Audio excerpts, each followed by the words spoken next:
BYD, I mean, is this just another corporate report, or are we seeing a significant reorganization of the EV market? Absolutely. I think they have broken up in the big league, and they have essentially helped to make battery electric vehicles a mainstream vehicle. The numbers that we are seeing is not a blip, and it is, I think, a very consistent strategy that they have followed to compete at both top end as well as the mass market end. And what we see is nothing short of a history.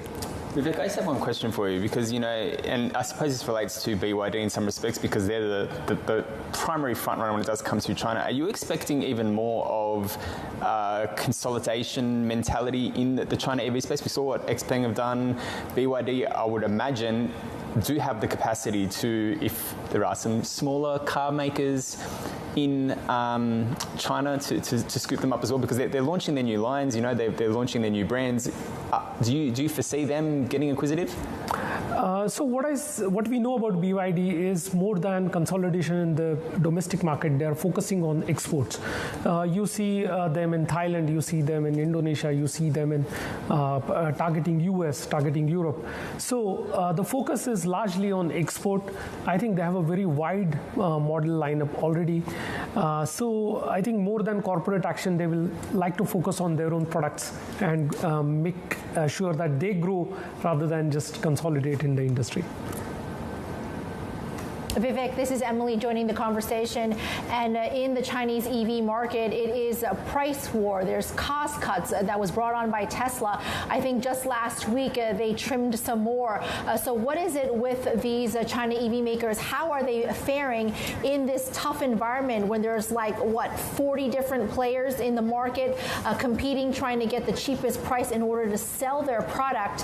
How long do you think that this price war is going to last?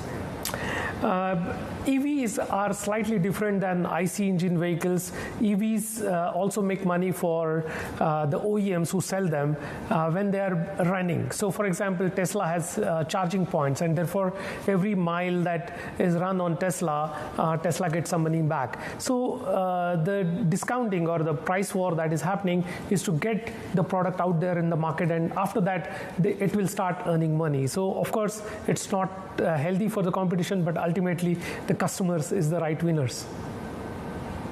All right, so getting it out there to be picked up by customers, and we're also seeing a number of the players like XPeng go overseas. How has the reception been to Chinese automakers? Are the overseas customers willing to buy Chinese cars? From what we see this is early days, but initially there is exuberance around Chinese-made vehicles, mainly because they are feature-rich, they are extremely price competitive, they are being lapped up by the customers. Especially, I've just been to Thailand, and what I saw was the Chinese players are almost 90% of the EVs that are being sold in Thailand. So now the product has to stand on its own feet. It has to show its quality, its performance. If that happens, then Chinese products are there in the market and customers will continue to buy it. But what